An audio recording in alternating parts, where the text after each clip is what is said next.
Okay. So I was looking at last summer and I thought, well, let's put this into perspective. I think the value of studying history is to see.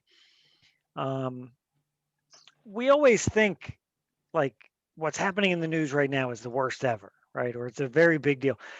But if you have a good understanding of history and different points and similar events in history, you can say to yourself, well, okay, well, this is a big deal. This is important that this is happening, but it's not the only time this has ever happened. Or maybe this other thing happened once, or maybe lots of times that's similar. So it just helps you, um, like anything in life, uh, gain perspective, right? If you have a problem at work, maybe it's the first time, maybe it is a huge problem, right? Maybe you really do need to be freaking out about it. Or maybe it's something that maybe you've personally never experienced before at that job. But somebody who's worked there longer can say, well, you know what? This isn't that big of a deal. Here's how we're going to deal with it. So same thing with history and being citizens, being living in America. So can you see my screen? 1968. Yes. Okay. Oh, Ruby. Good morning. How are you? Good morning. Would you mind send the hours to my teacher? I came to your class this month. Oh, I did record them. Yeah. No, I meant send to my teacher, Christina. Well, So she okay. can Hey, count my hours. Okay. Yeah. I'll let me make a note. Yeah. Okay, thank you. hey, how you doing? Doing well, and you? I'm doing fine. How about yourself? Good. I'm doing well, thank you. Okay. So yeah, I'll send Christina your time. Yes, thank you Um, very much. yeah. No problem. So one, last summer I was thinking, and I said, well, what can I compare 2020 to? 2020 was a big deal. Hmm. A lot did happen. Um, but anybody who's studied a little American history knows that the go-to year for if you're going to talk about a crazy year is 1968. So that's what we're going to do today. Kind of a long reading. I hope we can get through all of it. It's 5 pages. I will send this out to you this afternoon. Um, and it's not all about one topic. It jumps around in 1968. Okay. It goes chronologically. We start in January and we end on Christmas Eve, I think. So this is a story of the year 1968. A lot of things are happening in America and around the world, and so this is going to just take a look very briefly at all those little things. We're not going to get into a great bit of detail, not much depth, but it'll give us kind of a big picture idea of what was happening in 1968 and why do historians talk about 1968 as a big deal crazy year. Okay. Anybody know anything that happened in 1968? No. Let's scroll down through it real quick and let's see. Okay, so we have Prague Spring, North Korea, Tet Offensive. That's a thing that happened during the Vietnam War. So this is during the Vietnam War. I know what LB, else happened in I know what else happened in 1968. what else happened? Um, Martin Luther King got assassinated. Yeah, exactly. Okay, so we're going to see that. LBJ, Bedeviled by Vietnam. So Lyndon Johnson, right here, is pictured. The president is dealing with Vietnam. Yeah, Martin Luther King Jr. is assassinated in 1968. That's a big deal. Mhm. Student protests all over the world. Robert F. Kennedy is assassinated. We go from Martin Luther King Jr. is assassinated on April 4th. We're going to read about Robert F. Kennedy, JFK's brother, um, is assassinated on June 5th. Now, it's been a long time since America has had an assassination of a high profile person. But these two things that happened in the early summer, April and June of 1968, they were big and scary. I mean, it's scary if people start shooting prominent politicians. Um, it's also an election year, 1968. So you have the Democratic Party has its convention, the Republican Party has their convention. At the Chicago Democratic Convention, where they nominated their Democratic nominee for president, as we did last summer, there was protests, there was violence. Okay, so we had that last summer, but there was no real violence. Also, there was an Olympics happening in Mexico City. There was this famous protest that we're going to look at. In November, Richard Nixon wins the White House. Here's a picture of the Electoral College results of that election. And then finally, some good news, some finally good news. Apollo 8 orbits the moon. They didn't land on the moon, but they orbited the moon, which at the time was a big deal. Okay, so a lot happens. 1968, kind of a big deal year. Let's get through this. We'll talk as we go. We'll take turns reading as always. If you don't want to read, that's fine. If you don't want to take a turn, that's fine. But we'll go down the list. Now, again, there's not one story we're following. We're following lots of different stories, right? A presidential election, Vietnam, a whole bunch of other things. But the overall story we want to hear is what was 1968 like? What was it like to live through 1968 and see these things on the evening news every day? Of course, there wasn't any Twitter, there wasn't, Facebook to find out news. Most everybody found out the news in their newspaper or watching the big three channels of news at night: ABC, CBS, and NBC. There wasn't Fox News. There wasn't all these other news stations. There wasn't CNN yet, I don't think. It was your big three TV stations that everybody had on their, maybe even black and white television in 1968. Lots of people were still watching black and white TV. So you'd find out about these things, all these stories we're going to read about, on the news at night when you sit down after dinner and you watch the evening news or read it in your newspaper.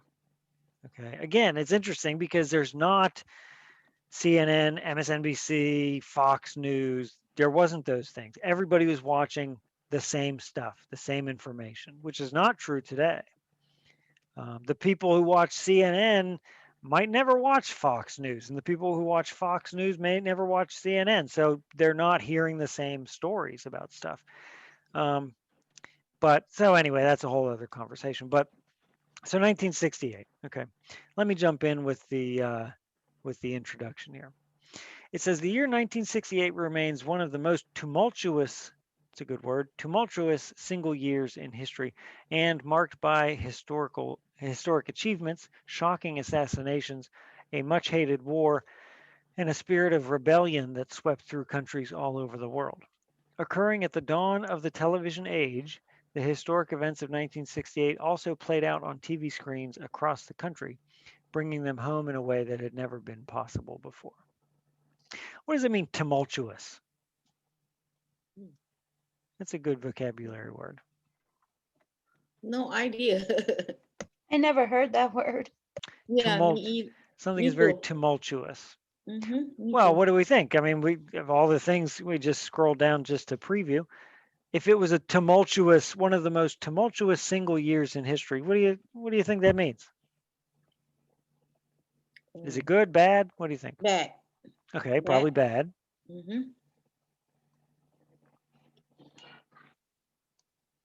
Any ideas? Could it mean like one of the craziest years? Yeah, basically. Yeah, basically that's what it means. Tumultuous means, there's a lot of upheaval, it's crazy, it's chaotic. Sometimes you might hear like that's tumultuous as an adjective describing something, a tumultuous year. Sometimes you might hear it as a noun. There's a lot of tumult, like maybe if you have kids, my wife and I have 3 kids. The worst thing ever was going to little kids' birthday parties.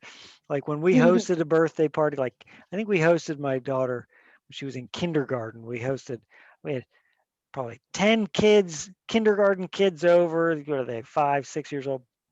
That was tumultuous. There's kids everywhere. They're screaming. They're We want them to eat at the table, but they're walking off all over the house with cake. Like it's just, it was crazy, right? So a kid's birthday party, when the kids are running around screaming, that is tumultuous. So Okay. it doesn't have to be a terrible bad thing, but it is, kind of has a bad tone to it, the word. So it's a tumultuous year.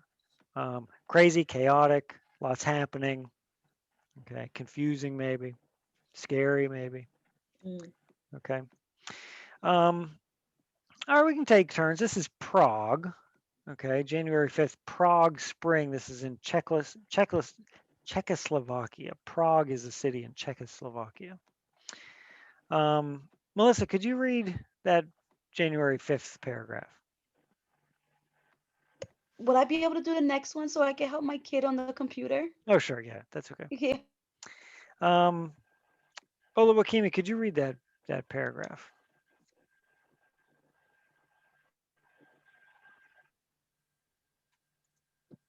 Just Who? okay. Yeah, Olawakimi, go ahead. Hello. Yes. What do you call that? Prague Spring? Prague is the city, Prague. Prague Spring. Okay. January 5 in Czechoslovakia, Alexander Dushek was elected as the first secretary of the country's Communist Party over the standing list Antonio Navotony, a victory that marked a brief period of liberalization Yes. and reform known as the Prague Spring. Prague Spring. But the so-called Prague Spring will be brief, as Soviet armed forces invaded and occupied Czechoslovakia in August, reinstating hardline communist rule, and Duzek was disposed the following April. Okay. All right. So that happens in Czechoslovakia. Let's pull on a map here. Oh, that's not showing me what I want to show. I want the country of Czechoslovakia. Let me see if I can find Czechoslovakia. Let's go. Let's search. I can't find it on a map. Prague. Okay, here's Prague. Here's Czechoslovakia. It's in Europe. Okay. Yeah, Central Europe, Czechoslovakia. It's just an old, it's like the rest of Europe. It's very old. It's, but this is 1968, so we're talking, this is during the Cold War period, right? And so the Cold War was a tension, we've talked about it, there's a tension between us and Russia. Russia is communist, we are capitalist, we are a capitalist democracy. And so this Central Europe was right next to, here's Russia, and all these Belarus, Ukraine, Kazakhstan, Uzbekistan. These were, at the time, they were with Russia in the Soviet Union. Okay, so Czechoslovakia and some of these other what we call Central Europe countries were close to Russia, and so they were influenced by Russia. The people were influenced by Russia, and so you have, we don't need to know all the details here, but there was an election, and Alexander Dubček was elected the first secretary of the country's Communist Party over Stalinist Antonin Novotny, which was a good thing from America's perspective. It was a little bit, even though it was a Communist Party, it was a little bit more democracy, a little bit more freedom.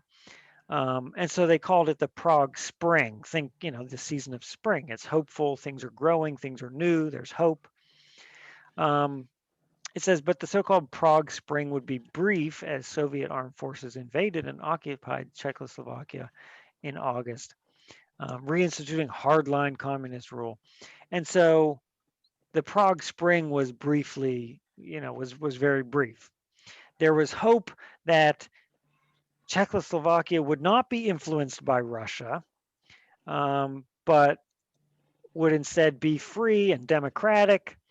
And that seemed to, it seemed like it would be, and then it seemed like it wouldn't be, as the Soviets, the Russians came back in to influence their politics and influence their culture. Okay, so that's one thing that's happening. Again, we don't need to dwell on it too long.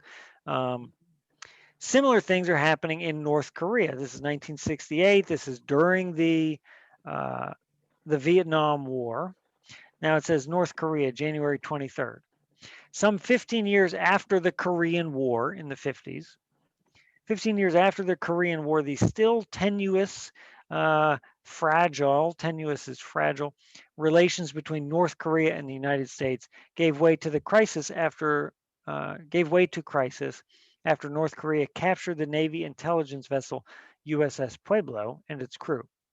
U.S. authorities claimed the ship had been in international waters in the Tunisia or Sumisha Strait, but North Korea disagreed and held the 83 crew members in a POW camp before the two countries could negotiate their release.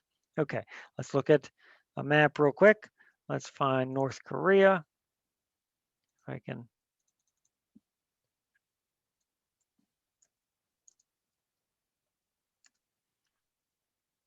Okay. So this is after the Korean War. This is in Asia, okay, North Korea, South Korea. The Korean War separated Korea into North Korea and South Korea. We were allies with democratic South Korea, and the North Korea, as we discussed recently, was communist, and so they were on the side of Russia. Well, they captured a U.S. vessel and said they were spying on us. It was a Navy intelligence ship.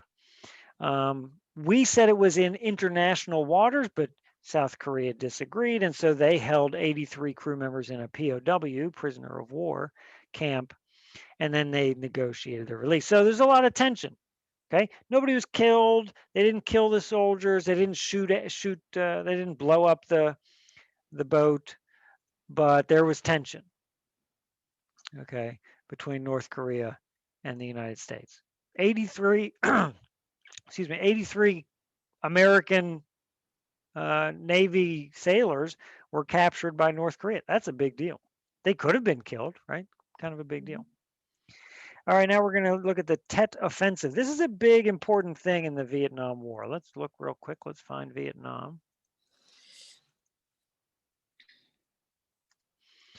Okay, there we go. Similar to Korea, same kind of things happening in Vietnam. The North is communist. We are supporting the South. The Korean War ended up with a North Korea and South Korea.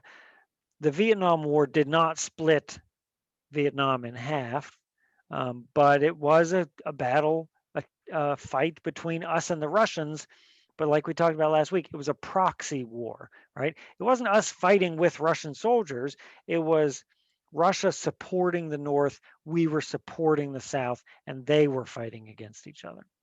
Okay, so the Tet Offensive is kind of an important moment in the very long story of the Vietnam War.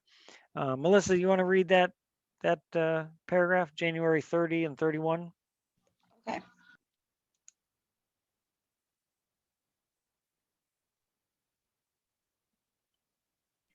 Sorry, I couldn't unmute it. Is that Tet? Tet Offensive, January 30th to January 31st. During the Lunar New Year or Tet, North Vietnam's and Viet, is that right? Viet Cong forces launched a coordinated series of attacks against Hue. Yeah, I think so. Hue. That's like a weird word. Well, yeah, they're all the Vietnamese words. So yeah. Singins and various of other key targets in South Vietnam. The Tet offensive, which surprised U.S. and South Korean forces and caused heavy, wait, wait, that word right there. I'm confused. The one with the C right here. Casualties. Casualties.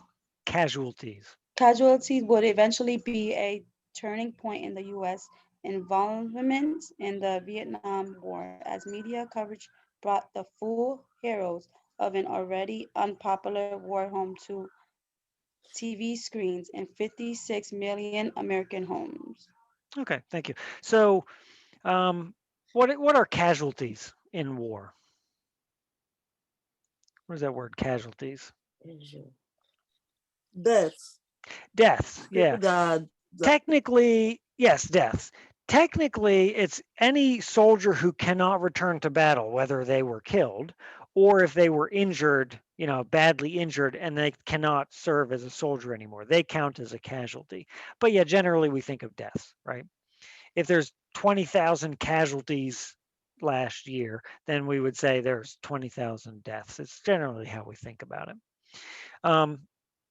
So the Tet Offensive was the Vietnamese, the North Vietnamese that we were fighting, and the Viet Cong, who are kind of our enemies in the Vietnam War as well. The Viet Cong was just a culture, an ethnic group, I think, in Vietnam that we were fighting. The North Vietnamese attacked us during the Lunar New Year, which is around this, well, I was going to say it was around this time, but it's January 30 and 31. Which we were surprised at. It was in Asia, in some cultures in Asia, the Lunar New Year is a big deal, a very big deal. And so we were surprised when they attacked us during that time. It's like a holiday for them. We called it the Tet Offensive. The Tet is the name of I guess in Vietnam they call the Lunar New Year. So the Tet Offensive was a big deal. Lots of casualties, heavy casualties among the U.S. and South Koreans, and it was also at the time a very big deal because, like it said in the introduction, and it says here, it brings a already unpopular war home to TV screens in 56 million American homes.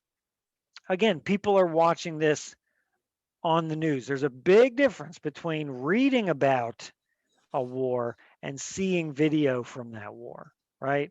We can all imagine there's a big difference between that. So seeing it on your TV screens, really, it kind of pulled the American people into the issue and people said, hey, I don't support this. This is brutal. This is violent. Americans are dying. Even though if you just read about it, say in the newspaper, people are dying, but then you can also, it's just words, right? But when you see the visual images and movie, the visual news, makes it a big deal, makes it real. I don't know why. Okay, Amaka, thank you. I see you logged in there. Thank you. Amaka, can you see my screen? Can you see Yeah, everything? I'm seeing the screen. Good. Okay. Well, thanks for logging in. So what I didn't see when exactly, how long you logged in, but we're discussing the year 1968. So this whole discussion, this whole reading is about, we're just zooming in on the year 1968. Kind of a big deal. Lots of different things happened. Okay. So thanks for joining us. Thank you. It says also under the Tet Offensive, February 18th, the U.S. State Department announced the highest U.S. casualty toll of the Vietnam War, with 543 Americans killed in action and 2,547 wounded during the previous week. Okay, so again, that news with the images, and the North Vietnamese are kind of turning up the volume with the Tet Offensive. You have the American people sitting at home starting to think, I don't support this war anymore. Actually, that had been on a lot of people's minds for a long time by 1968. But you have the American people saying, what are we doing over there in Vietnam? We just, in a week, we lost 543 American lives, 2,500 wounded. Why are we there? What are we getting out of this? Why are we committing American forces to being in Vietnam? The bad news coupled with the images, it's a pretty big deal. Let me read this March 12th. LBJ, which is Lyndon Baines Johnson, he was the president at the time, bedeviled by Vietnam. What does bedeviled mean here? Anybody know? The evil, yes. Well, yeah, the word devil is in there. Yeah. Mhm. Okay. It means Vietnam was causing him trouble, right? To be bedeviled by something means that thing is causing you a lot of trouble or headache or anguish. Okay. So he's bedeviled by Vietnam. March 12th. In the New Hampshire Democratic presidential primary, in the primary elections leading up to the big election in the fall, Eugene McCarthy comes within 230 votes of defeating the sitting president. LBJ was president at 1968, and he was running for re-election. Okay. And then here's this guy, Eugene McCarthy, coming within 230 votes of LBJ, which means LBJ is not all that popular. McCarthy had announced his candidacy in November 1967 as the anti-war alternative to Johnson, who was at the time expected to win the Democratic nomination handily, easily. Over the months to come, however, LBJ's administration had become increasingly unpopular, along with growing opposition to the U.S. involvement in Vietnam, student demonstrations, and urban unrest. Okay, so Lyndon Johnson is running for re-election. He is president. He's running for re-election that fall, and now we're talking in March, the primary season that we all did last year. In order for him to become the Democratic nominee in November, first you got to win all the primary elections in every state. Okay, so he's not doing too good there, so he's going to be pretty discouraged by that. Jendai, could you read March 16th? App Store. Okay. After repeatedly denying he would challenge John Johnson for the Democratic nomination, Senator Robert F. Kennedy announced he would enter the presidential race on the same day, though it would not be revealed until the following year. United States ground troops killed more than 500 Vietnamese civilians in the My La massacre in South Vietnam. Okay, so Robert Kennedy, thank you. Robert Kennedy, who's on the right here, pictured here with Martin Luther King Jr.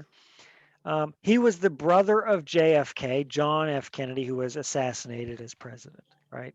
So he was, at the time, he was senator. Robert Kennedy was JFK's brother. He was senator at the time in 1968. He had said, no, I won't be running for president. I support LBJ. I support President Johnson. And then on March 16th, he said, you know what? I am going to run for president. I'm going to run against the sitting president, which is kind of a slap in the face to the president. And then it says on the same day, even though it wouldn't be found out until the following year, there was what's called the My Lai massacre. Some people say My Lai massacre, My Lai massacre.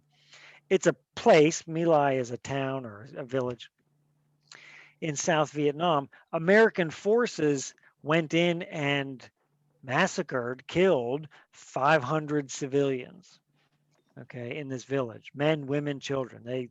I don't know the history there. I don't know the story, but obviously it was bad. It was a war crime. It's illegal to kill civilians in war. So I don't know the story there, but it was a bad thing. They kept it a secret for almost a year. So on that day, so that's actually the My Lai massacre shouldn't really be a story in 1968 because America didn't find out about it in 1968. They found out about it in the following year. but it did happen that same day. Okay. March 31st. In a televised address to the nation, an increasingly embattled Johnson announced, "I shall not seek and I will not accept the nomination of my party as your president." Okay, that's a big deal. The following month, Johnson's vice president, Hubert Humphrey, announced his own candidacy, though he was too late to run in the primaries and would have to count on delegate support at the Democratic convention that summer. Okay, now, I don't know how familiar you are with the presidential election system and the primaries election system, but imagine last year Donald Trump was president. He was running for reelection, just like Lyndon Johnson was running for reelection. Imagine if a number of people, including a U.S. senator and some other people, had come out and said, "I don't think Donald Trump should be the Republican nominee. I want to be the Republican nominee." Okay. These aren't people from the other political party. These are from, let's say, Donald Trump's own political party trying to attack him and saying, I'm going to run for president against the president. Okay. That's a big deal. That's a big slap in the face to the president. If you can imagine somebody running against Donald Trump in his own political party. We're not talking Joe Biden running against Donald Trump. We're talking about somebody coming at Donald Trump from his own party. That's what's happening to Lyndon Johnson. So he says, he steps out of the race March 31st. He says, "I shall not seek and I will not accept the nomination of my party as your president." He is no longer running for reelection. The following month, his vice president says, "Well, if you're not going to do it, I'm going to do it. I'm going to run for president." Although he was kind of late in the game and he missed all the primaries. So, he would have had to become the presidential nominee in a kind of a roundabout way. But so this isn't bad. This is democracy happening. That's fine. If a president's not doing a good job and he's not and if he's not popular, and if he knows he's not going to win the election, maybe he should just step aside and get out of there, right? So this isn't immoral, sinful, bad stuff happening, but it would add, as you sit in 1968 and you watch that evening news every night, it would add to the tumultuousness of the year to say, "Oh, geez, now the president isn't even running for president and somebody else is." And it just kind of seems like it's crazy. Okay. Let me see here. Ruby, could you read April 4th? I cannot see your screen. I don't know why. I saw only name on the screen. That's it. And the other thing I could. Is it at the bottom of your screen? Like if you click on the Zoom, is there like a Zoom icon on the bottom bar of your screen? And then click there. Oh, okay. I got it. Okay, thanks. Okay. Yeah. Could you read the April 4th paragraph? Okay. Martin Luther King Jr. assassinated April 4th while in Memphis. That's the city. Memphis, Tennessee. Memphis. To support striking situation workers in that city. The civil rights leaders, Dr. Martin Luther King Jr., gave a sermon in which he told listeners, yes, Mhm. I've seen the promised land. I may not get there with you, but I want you to know tonight that we as a people will get to the promised land. Promised? Yes. The following evening, Martin Luther King was assassinated while he was standing on the balcony outside his room at a members hotel. As news of King's murder speak rioting in dozens of cities across the country and in international manhunt Mhm. for his shooter. How to say his name? That's a J. Oh, the underline James kind of messes it up. It's Earl Ray. James Earl Ray. Yeah. James Earl Ray ended in his capture in London. Ray was convicted and died in prison in 1998. Okay. Maybe sometime we could take a good close look at Dr. Martin Luther King Jr. and what he did in the civil rights movement in the 50s and 60s. But 1968, April 4th, he's in Memphis to give a speech.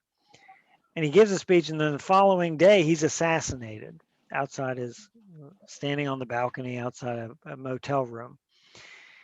Okay, that's a big deal. And here's just a picture of the newspaper. Very big deal. Okay. Again, like I said, we haven't had an assassination in a very long time. Nobody, unfortunately people are murdered in America all the time, but like we haven't had the killing of a high up, important, famous, important leader. Mhm. Thank goodness. So when it happens in 1968, that's a big deal. Okay. So they did an international manhunt to hunt down his killer, James Earl Ray. He was convicted and spent the rest of his life in prison. Okay. So Martin Luther King Jr. assassination, 1968, very big deal. Very big deal. Now we have student protests all over the world. The common thing that people are protesting is the Vietnam War. It wasn't just America over there helping the South Vietnamese. There was other countries, and there was other things that people were protesting around the world. So let's take a look. April 23rd. Several hundred students gathered on the campus of Columbia University in New York City to protest the Vietnam War, as well as the university's plans to build a gymnasium on public land in Harlem. For nearly a week, the student protesters occupied several buildings on Columbia's campus. So that means they got into the campus buildings and would not be removed. University officials then called in officers from the New York City Police Department who broke up the demonstration, beating and arresting hundreds of protesters. Again, you're going to see that on the news in 1968. You're going to see, video of people, police beating protesters, right? We saw that on our news last year. It's not nice to see, and it, makes you scared, makes you angry. So that's April 23rd in Columbia University in New York. May 6th, the protests at Columbia exemplified the wave of student activism that swept the globe in 1968, including mass demonstrations in Poland, West Germany, Mexico City, Paris, Italy, and elsewhere. On May 6th, known as Bloody Monday, students and police clashed in Paris's Latin Quarter, resulting in hundreds of injuries. As the protest continued, millions of French workers began striking in sympathy with the students, eventually leading President Charles de Gaulle to dissolve the National Assembly, call for immediate elections, and threaten military intervention. Okay, so millions of French workers went on strike. Millions of French workers went on strike to support the college students, university students who were protesting. So kind of the whole society in France comes to a standstill. The president dissolves the National Assembly, ends, this would be like President Trump or President Biden now saying Congress is dissolved. everybody who's elected in Congress and the House and the Senate, go home. You are no longer senators. You are no longer representatives. We're going to have new elections and get new people in. Okay. That would be insane if that happened in America, but it happened in France. And so we see it on the news in 1968. Kind of scary, kind of crazy, just adds to the tumultuousness of the year. Amaka, could you read the June 5th paragraph?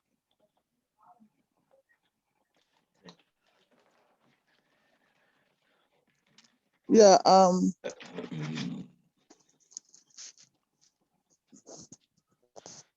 Robert F. Kennedy assassinated June 5th. On the night of the Californian primary, which he won, putting him in reach of securing the Democratic presidential nomination, Robert F. Kennedy was in the Ambassador Hotel in Los Angeles after addressing a large crowd of supporters when he was shot by the young Jordanian immigrant Sahu, born in Jerusalem. Sahu later said he assassinated Kennedy out of concern for the Palestinians' cause and had felt betrayed by the senator's support for Israel during the Six-Day War in 1967. Okay. Again, very big deal. This is now Robert F. Kennedy is, think back to last year, there was all those Democrats running for, in the primary season last year, the Democrats running to be the Democratic nominee against Trump in November, right? And there was a bunch of people. Kamala Harris was one. Joe Biden was one. Joe Biden ends up winning the nomination in the summer. This is the same thing that's happening in 1968. Since President Johnson is no longer running for re-election, it's unknown who's going to be the Democratic Party nominee. So Robert F. Kennedy, who was a senator at the time, JFK's brother, like we said, he's doing pretty well in these primary elections as each state holds their primary. The California primary, which is very big, California is a big state, lots of votes. He wins California, and that night, it looks like he's probably will be the Democratic Party nominee. And that night, as he's leaving, there's a big party at a hotel, and he's leaving. He is shot and killed by an immigrant, Sirhan, who was angry about Senator Kennedy's stance on Israel, really. Okay. So again, you see that on the news. It's crazy. It's scary. Now there's two major American leaders who have been assassinated. All right. Like the feeling of craziness, scary, chaos must have been very big in 1968. Chicago Democratic Convention. Okay. In the summer, the Republican Party and the Democratic Party hold a big convention. It lasts a couple of days. And that's where they officially nominate who will become the Republican nominee or the Democratic nominee to be elected in November. Okay, makes sense. Okay, so August 26th through 29th, RFK, Robert F. Kennedy's assassination left Vice President Humphrey as the most likely Democratic nominee, even though he supported Johnson's unpopular Vietnam War policy. When the Democratic National Convention opened in August, thousands of students, anti-war activists, and other demonstrators, including groups like the Yippies, Students for the Democratic Society, and the Black Panthers, poured into Chicago. So protesters, demonstrators poured into Chicago, where they were met with a violent police response called out by Mayor Richard Daley in Chicago. As TV cameras captured the bloody clashes between police and demonstrators, the chaotic convention ended in Humphrey's nomination as the head of an embattled Democratic Party. Okay. All right. So we have the Democratic Party holds their national convention. They get their nominee. It's Vice President at the time, Vice President Hubert Humphrey. However, he's not popular with a lot of people because he had supported, as vice president, he had supported Johnson's unpopular Vietnam War policy. So the American people wanted change. They wanted to get out of Vietnam. They wanted to stop the crazy fighting in Vietnam that doesn't even benefit the United States. Like there's just this, people are turning against that war. And then here's the Democratic Party nominating somebody who has stood by the war and has supported the war. So people who didn't like the Vietnam War came to Chicago, protested, and it says were met by violent police response called out by the mayor. And that's on the news. And here's a picture, famous picture. Okay. Obviously, there's rows of helmeted, armed, batoned police, and then just college students, young people, angry protesters. Something we've seen in the past year. Okay. 1968, it's a big deal. Olympic protests. Olawakimi, could you read October 16th? Yeah, I can read, but you'll be having some background noise. I'm sorry about that. Well, we'll come back to you. Olympic protests. Oh, okay. Yeah, go ahead. October 16. After being awarded gold and bronze medals, respectively, in the 200-meter sprint event in the Summer Olympics in Mexico City, U.S. athletes Tommy Smith and John Carlos bowed their heads and raised their black glove fist in a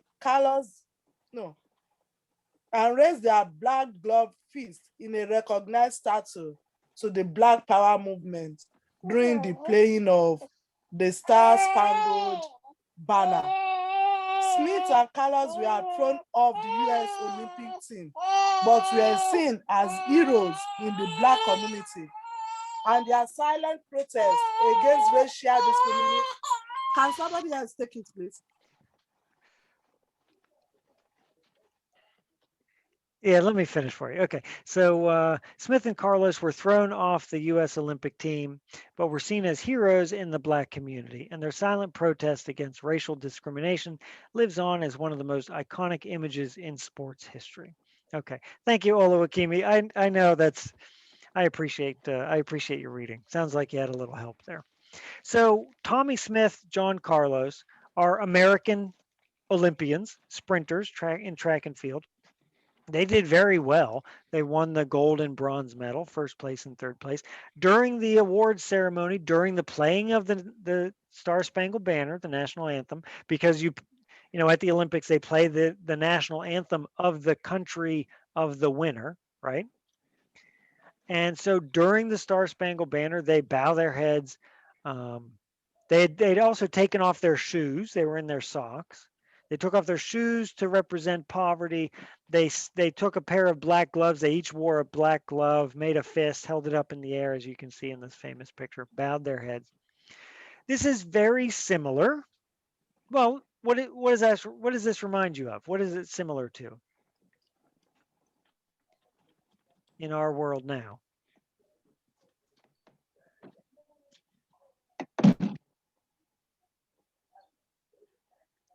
What is this national anthem protest? What does it remind you of? The football game, yes.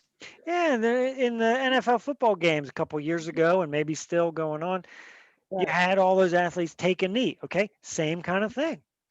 To protest, not to protest America or the national anthem, but to protest something about America, right? To bring attention to an issue. They weren't saying, I hate America, just like the NFL players aren't saying, I hate America. They're saying there's a problem and we need to discuss it. And I'm not protesting, but just, bringing attention to an issue.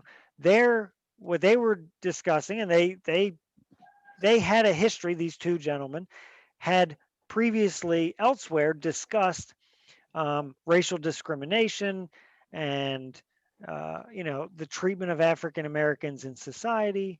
Okay, so a fist held in the air was kind of a Black Power salute, it says at the time.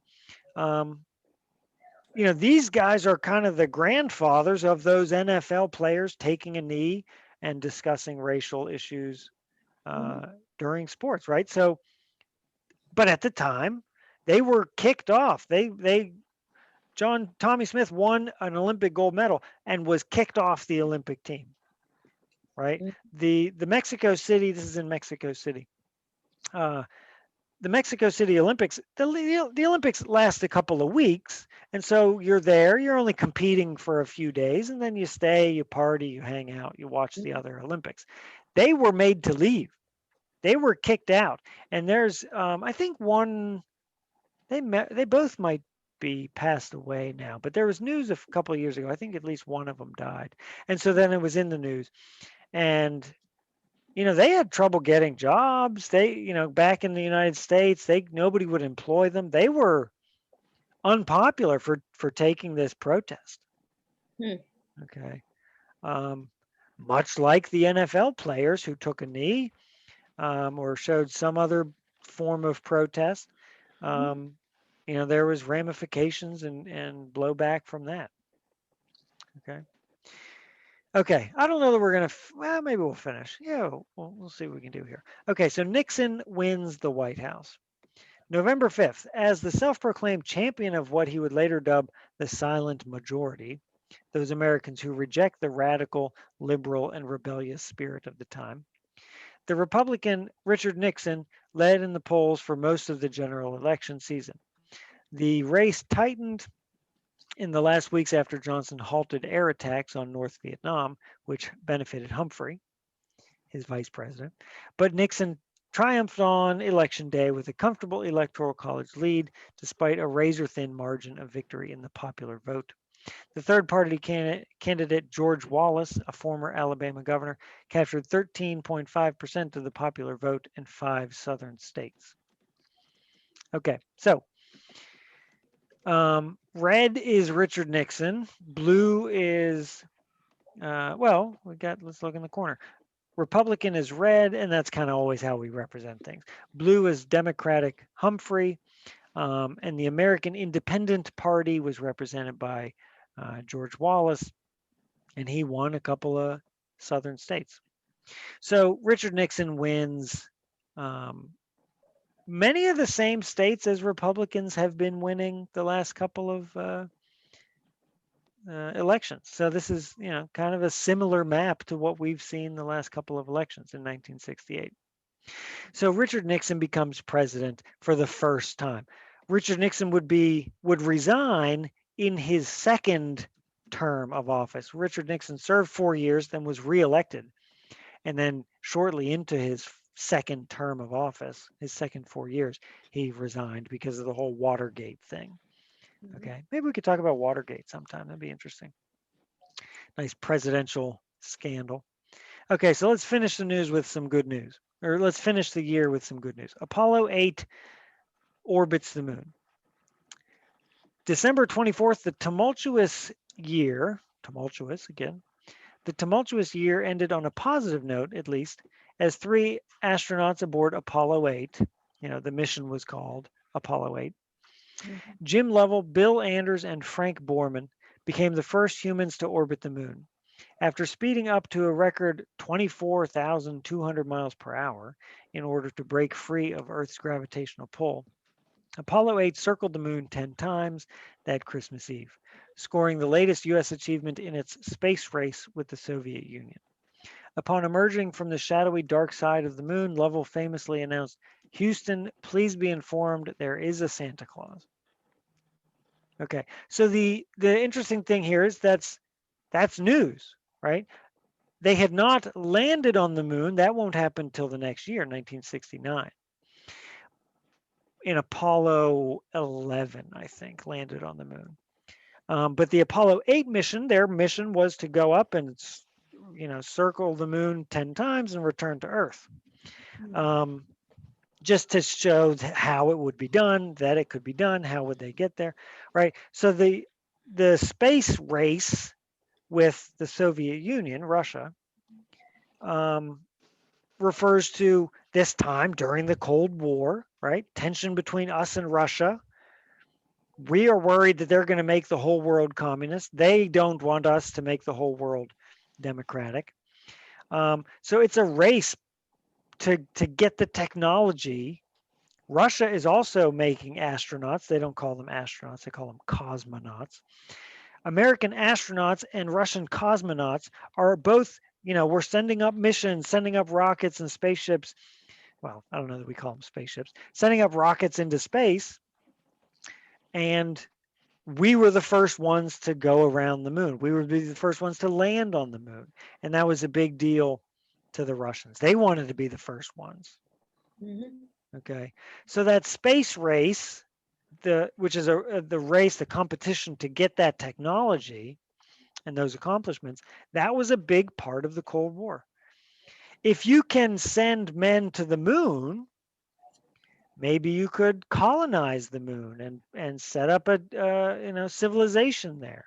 Or if I'm good enough, if my country's good enough to send a rocket to the moon, we probably also have the technology to send a rocket with a nuclear warhead over to Russia, right? So the space race, building these giant rockets, is also a military race with these rockets. A rocket can carry some scientists, or it can carry some nuclear warheads. Same kind of technology. So that's a big part of the Cold War. Okay, so that's 1968. It took us chronologically. Lots of different things happened. The presidential election, the Vietnam War, the Olympics. What stands out to you guys as a big deal? What do you think is the most important thing that happened in 1968? What do you think? What do you think the important things were? I think the moon, they go to the moon, they went, That was a big deal. yes. And the Okay. rest, Here's my cat. The rest is kind of like sad things, very sad. People die and fight and whatever, right? Yeah, there was a lot of death. I mean, you had Right. my cat wants to participate here. He's going to sit right here. Yeah, in the Vietnam War, there's a good amount of fighting and death, and it said in 1 week there was 500 deaths. Right. Yeah, the rest all like sad. People die, whatever, fighting, and only the good thing is they go to the moon. They went and they and around whatever. That is the best, I think. Right. Now, obviously, this article is going to talk about the bad things. The viewpoint is it was a tumultuous year, right? You could also write an article, a historian could write an article about how great the year 1968 was, and maybe great things happened in the arts or sports or science, right? I'm sure good things happened, but this article is going, it's listing its purpose is to show us how crazy the year was. And my purpose in picking this article was, as we look back on last year, and I first taught this last June in the summer, when we look at the protests and the pandemic, and now we have a vaccine, which is good, but it's not, it's not perfect. And January 6th was a very big deal. As we look on the last 12 months for us, we can say, boy, this year has been a big deal. And maybe 50 years from now, 100 years from now, historians are going to be talking about 2020. Right. And 2021. I think so. Yes. But just as we now talk about 1968, what was that, 52 years ago, 53 years ago? Right. So we are 50 years away from 1968, and now we're sitting here today over Zoom talking about it, right? And so 50 years from now, somebody will be talking about 2020 and yes. listing all those things and Yeah. all kinds of stuff. The new generation will coming, then talk about that. Yeah. Mhm. So I think, that's the purpose of studying history is when something happens, you can say, that's the first time this has ever happened. Or you can say, well, these other things have happened that are similar, and this is how people dealt with it. This is how America dealt with it. America did not end. People died, but this is how it was dealt with in the past. And maybe we do things differently. Maybe we do things the same. Right. I think that's the purpose, and I think it's interesting to learn this kind of stuff. Okay. So, any questions about this reading? Any questions about anything at all? It's good. I learned new things today. Good, good. Well, Yes, me Amaka, too. yeah, good, Melissa. Amaka, Melissa, thank you for logging in. I will get your emails through our system, and I'll email this out. Um, what I always do is I've recorded this, so I'm going to post this to YouTube, and then I don't make it searchable, but I'll send you the link if you want to rewatch this video. You can. Um, but I just always do that. But I'll send out this reading, and I encourage you this weekend, sit down for 10 minutes sometime, read this over. I'll send it as a PDF. Read it over and just remind yourself of these things, because when you do that, I think it really deepens your learning. Mhm. So think about 1968 and maybe reflect on our news today, things you've seen. Maybe even if you don't follow the news, it's hard to avoid all the things that are going on this year, Mhm. last year too. So, think about it. Is this year worse than 1968? I don't know. I mean, those the Vietnam War was a big deal. Two Mhm. major assassinations is a big deal. Mhm. Right. Um, Robert F. Kennedy was probably going to be the Democratic nominee. That'd be like if Joe Biden was assassinated last year, Mhm. right? Big Right. deal. Big deal. Very Yeah. big deal. So, okay. Anyway, so there's your scary, terrible news for the day. So, thanks for logging in, everybody. Thank you. Um, yeah, I'll send this out as an email later, and have a good day, everybody. Thanks for logging And, in. and You too. Thank you. don't Bye. forget You too. Thank you. Yeah, Ruby, what'd you say? Don't I forget say what? don't forget send to my teacher my Yes, card. I have that written down for myself. I will. Okay, thank you very much. Right. Appreciate. I'll see you later. I'll Right. send you the I'll tell you when I pass my test. I'll send you the results. Yeah, let me know, Jendai. We'll congratulate you next Thursday. That's good luck. Does this class go on everybody's hours or do we have to tell our teachers? I always make a note to let your teacher know that you did it. Yeah. Okay, thank you. Yeah. All right, Melissa. Thanks for logging in. And Olawakimi, thanks for reading with your baby today. That was no problem. Mm, Okay. all right. See you, everybody. Have a good day. Okay, Bye. thank you. Bye.